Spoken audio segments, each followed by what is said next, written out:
Hello guys, ഈ sports സ്റ്റോക്സിന്റെ പുതിയൊരു വീഡിയോയിലേക്ക് സ്വാഗതം. നമ്മുടെ ഫസ്റ്റ് ഇൻഫോ അപ്റ്റർ സ്പോർട്സ് കണ്ടക്ട് ചെയ്യുന്ന മൾട്ടിവേഴ്സ് സീരീസ് 3 ലക്ഷം രൂപ പ്രൈസ് പൂൾ വരുന്നതിന്റെ സെമി ഫൈനൽസിന്റെ ഗ്രൂപ്പ് ബിയുടെ മത്സരങ്ങൾ ഇന്നലെ അവസാനിച്ചിട്ടുണ്ടായിരുന്നു. ഓവറോൾ സ്റ്റാൻഡിങ്സ് നമ്മൾ നോക്കുകയാണെങ്കിൽ TWM ആണ് അവർ പോയിന്റ് ടേബിളിൽ ടോപ്പിൽ നിൽക്കുന്ന 104 പോയിന്റുമായിട്ട്. സെക്കൻഡ് നമ്മളെ VXC നിൽക്കുന്നുണ്ട് 97 പോയിന്റുമായിട്ട്. തേർഡ് നമ്മളെ ഗോഡ്സ്റൈഡ് നിൽക്കുന്നുണ്ട് 85 പോയിന്റുമായിട്ട്. ഇതിൽ നിന്നും ടോപ്പ് 8 ടീമുകളാണ് ഗ്രാൻഡ് ഫൈനൽസിലേക്ക് ക്വാളിഫൈ ആയിട്ടുള്ളത്. പുറത്തായ ടീമുകളുടെ ലിസ്റ്റ് നമ്മൾ നോക്കുകയാണെങ്കിൽ ഫോറം, സിൻസിനാറ്റി കിഡ്, ഇൻസൈന്, വിൻഗോഡ്, FSC സ്പോർട്സ്, RNTX തുടങ്ങിയുള്ള വമ്പൻ T1 ടീമുകളാണ് ഗ്രാൻഡ് ഫൈനൽസിലേക്ക് ക്വാളിഫൈ ആവാതെ പുറത്തായിട്ടുള്ളത്. ഇതിൽ എടുത്തു പറയേണ്ടത് RNTX തന്നെയാണ്. കഴിഞ്ഞ സീസണിൽ 2 ഒഫീഷ്യൽ ചാമ്പ്യന്മാരായി BMPS ചാമ്പ്യൻ ആയതിനു ശേഷം നടക്കുന്ന തേർഡ് പാർട്ടി ഇവൻറ്റുകളിലൊന്നും ഫൈനൽസിലേക്ക് ടീമിന് ക്വാളിഫൈ ആവാനായിട്ട് സാധിച്ചിട്ടില്ല. വമ്പൻ തിരിച്ചടിയാണ് ടീമിന് നേരിടേണ്ടി വന്നിട്ടുള്ളത്.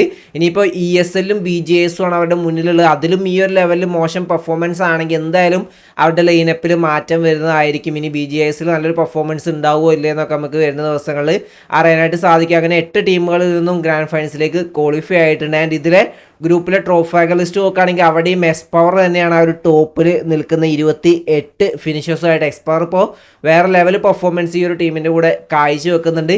ഇന്ന് ഗ്രൂപ്പ് എയുടെ മത്സരങ്ങൾ നമുക്ക് കാണാനായിട്ട് സാധിക്കുന്നതായിരിക്കും. നമ്മുടെ സാരക്സിൻ്റെ ടീമായുള്ള കാർണിവൽ ഗെയിമിങ്ങിൻ്റെ മാച്ചും അതേപോലെ വല്ലോർഗയുള്ള നോണെക്സിൻ്റെ മാച്ചുകളും നമുക്ക് ഇന്നുണ്ട്. ഇതിൽ നിന്നും ടോപ്പ് 8 ടീമുകളാണ് ഗ്രാൻഡ് ഫൈനൽസിലേക്ക് ക്വാളിഫൈ ആകാൻ പോകുന്നത്. 2 ടീമുകളും ക്വാളിഫൈ ആകുമെന്ന് നമുക്ക് പ്രതീക്ഷിക്കാം.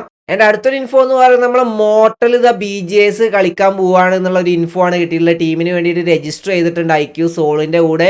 ഇത് ഭയങ്കരമായിട്ട് ട്രെൻഡിങ് ആവാനുള്ള റീസൺ എന്ന് പറയുന്നത് ഇതിന് മുന്നേ മോർട്ടൽ ടീം സോളിൻ്റെ കൂടെ രജിസ്റ്റർ ചെയ്തിട്ടുണ്ടായിരുന്നു 6th പ്ലെയർ ആയിട്ട്.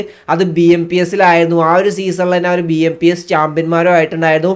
ഒമേഗ, ഗോബ്ലിന്, ഹെക്ടർ ആ ഒരു സമയത്തായിരുന്നു ഈ ഒരു ഇതുണ്ടായിരുന്നത്. മോർട്ടൽ രജിസ്റ്റർ ചെയ്ത് മോർട്ടൽ ഒരു ലക്കി ചാമ്പ് പോലെയാണ് അവർ കാണുന്നത്. അപ്പോൾ ഇത്തവണയും BGSൽ മോർട്ടൽ IQ സോളിൻ്റെ കൂടെ രജിസ്റ്റർ ചെയ്തിട്ടുണ്ട്. ഇത്തവണയും സോൾ ആ ഒരു കപ്പ് കൊണ്ടുപോകുമോ, മോർട്ടൽ ശരിക്കും ഒരു ലക്കി ചാമാവോ അല്ലെങ്കിൽ മാന്യ ആ ഒരു ഒഫീഷ്യൽ ട്രോഫി വീണ്ടെടുക്കുമോ എന്ന് എന്തായാലും നമുക്ക് കണ്ടു തന്നെ അറിയാം. എൻ്റെ അടുത്തൊരു ഇൻഫോ എന്ന് പറയുന്നത് 1M ഒഫീഷ്യൽ കണ്ടക്ട് ചെയ്ത 7 ലക്ഷം രൂപ പ്രൈസ് പൂൾ എഴുതുന്നതിൻ്റെ ക്വാർട്ടർ ഫൈനൽസിൻ്റെ ഗ്രൂപ്പ് ബിയുടെ മത്സരങ്ങൾ ഇന്നലെ അവസാനിച്ചിട്ടുണ്ടായിരുന്നു.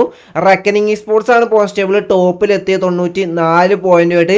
സെക്കൻഡ് ടീം തമിഴാസ് എത്തി 83 പോയിന്റുമായിട്ട്. മൂന്നാം സ്ഥാനത്ത് വൈൽഡ് ഫാങ്സ് എത്തി 52 പോയിന്റുമായിട്ട്.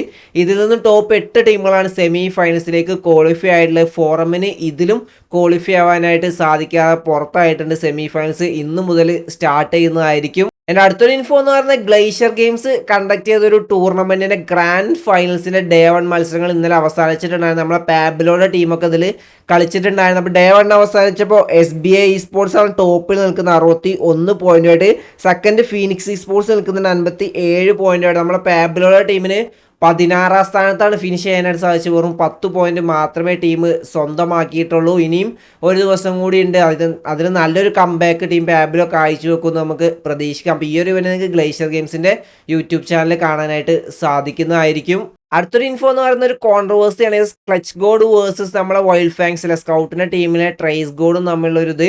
നമുക്കറിയാം ടീം വൈൽഡ് ഫാങ്സ് ഒരു ടൂർണമെൻറ്റ് കളിക്കുമ്പോൾ ആ ഒരു ടീമിൽ WHO ക്ലച്ച് ഗോഡ് എന്ന് പറഞ്ഞൊരു പ്ലെയർ കളിച്ചിട്ടുണ്ട്. അല്ലെങ്കിൽ ഹൂ ക്ലച്ച് ഗോഡ് എന്നുള്ള പേരിലായിരുന്നു ആ ഒരു ID കളിച്ചിട്ടുണ്ടായിരുന്നത്. ഇത് ക്ലച്ച് ഗോഡിനെ ട്രോൾ ചെയ്യുന്ന രീതിയിലാണ് ഫാൻസും കാര്യങ്ങളൊക്കെ എടുത്തിട്ടുണ്ട്. കാരണം എന്ന് വെച്ചാൽ ഇപ്പോൾ BGMയുടെ ഒരു ഷോയിൽ നമ്മൾ ക്ലച്ച് ഗോഡ് സ്കൗട്ടിനെ ഭയങ്കര രീതിയിൽ ട്രോൾ ചെയ്യുന്ന രീതിയിലൊക്കെ റോസ്റ്റ് ചെയ്തിട്ടുണ്ടായിരുന്നു. അതിന് പ്രതികാരം എന്നുള്ള രീതിയിലാണ് ഇവർ ചെയ്യുന്നതെന്ന് പറഞ്ഞിട്ടായിരുന്നു ഫാൻസ് അത് ഏറ്റെടുത്തിട്ടുണ്ടായിരുന്നത്. പക്ഷേ എന്തുകൊണ്ടാണ് അങ്ങനെ ഒരു പേര് ആ ഒരു പ്ലെയറിന് വന്നത് എന്ന് നമ്മളെ സ്കൗട്ട് ലൈവിൽ റിവീൽ ചെയ്തിട്ടുണ്ടായിരുന്നു. ട്രേസ് ഗോഡിൻ്റെ ഫ്രണ്ടിൻ്റെ ID ആയിരുന്നു ഈ ഒരു WHO ക്ലച്ച് ഗോഡ് എന്ന് പറയുന്നത്. WHO എന്ന് പറയുന്ന ഒരു ടീമിൻ്റെ നെയിമാണ്. ക്ലച്ച് ഗോഡ് എന്ന് പറഞ്ഞ ഒരു പ്ലെയറുടെ നെയിമാണ്. അപ്പോൾ ആ ഒരു പ്ലെയറുടെ IDയിലായിരുന്നു, ആ പ്ലെയറുടെ ID യൂസ് ചെയ്തിട്ടായിരുന്നു ട്രേസ് ഗോഡ് ഈ ഒരു ഇത് കളിച്ചിട്ടുണ്ടായിരുന്നത്. അല്ലാതെ ക്ലച്ച് ഗോഡിനെ ട്രോൾ ചെയ്യാനോ അല്ലെങ്കിൽ ബാൻഡർ അടിക്കാനോ വേണ്ടിയിട്ടൊന്നും അല്ല. ഇതിന് മുന്നും ഈ ഒരു IDയിൽ നമ്മളെ ട്രേസ് ഗോഡ് ടൂർണമെൻറ്റ് അല്ലെങ്കിൽ സ്ട്രിംസും കാര്യങ്ങളൊക്കെ കളിച്ചിട്ടുണ്ടായിരുന്നു. ഇതൊരിക്കലും നമ്മളെ ക്ലച്ച് ഗോഡിനെ ട്രോൾ ചെയ്യുകയോ അല്ലെങ്കിൽ ക്ലച്ച് ഗോഡിനെ ടാർഗറ്റ് ചെയ്തോ കാര്യങ്ങളോ ഒന്നുമല്ല ചെയ്തിട്ടുണ്ടായിരുന്നത്. നിങ്ങൾക്കറിയാം ഇങ്ങനെ എന്തെങ്കിലും കോൺട്രവേഴ്സി അല്ലെങ്കിൽ എന്തെങ്കിലും ഇഷ്യൂ ഉണ്ടാകുമ്പോൾ കുറേ പ്ലേയേഴ്സ് ഇതുപോലെ പേരുകളൊക്കെ മാറ്റിയിട്ട് കുറേ കോൺട്രവേഴ്സിയും കാര്യങ്ങളൊക്കെ ഉണ്ടായിരുന്നു. നമ്മുടെ സ്കൗട്ടിനൊക്കെ ട്രോൾ ചെയ്തിട്ട് ഫൈഗോലി എന്നൊക്കെ പറഞ്ഞിട്ട് കുറേ പ്ലേയേഴ്സ് പേരൊക്കെ മാറ്റിയിട്ടുണ്ടായിരുന്നു. ആ രീതിയിലേക്കാണ് ഫാൻസ് എടുത്തിട്ടുള്ളത്. പക്ഷേ ആ ഒരു രീതിയിലൊന്നും അല്ല, നോർമൽ രീതിയിൽ തന്നെയാണ് ഇത് പോയിട്ടുള്ളത്. വലിയ കോൺട്രവേഴ്സി കാര്യങ്ങളിലേക്കൊന്നും എത്തിയിട്ടില്ല. എന്തായാലും ക്ലച്ച് ഗോഡും അത് നോർമൽ രീതിയിൽ തന്നെയാണ് എടുത്തിട്ടുള്ളത്. അപ്പോൾ ഇന്നത്തെ വീഡിയോ ഇഷ്ടപ്പെട്ട ലൈക്ക് അടിക്കാൻ നിങ്ങൾ എപ്പോഴും കമൻറ്റ് രേഖപ്പെടുത്താൻ അടുത്ത വീഡിയോസ് വരുന്നവരെ ബൈ ഗൈസ്.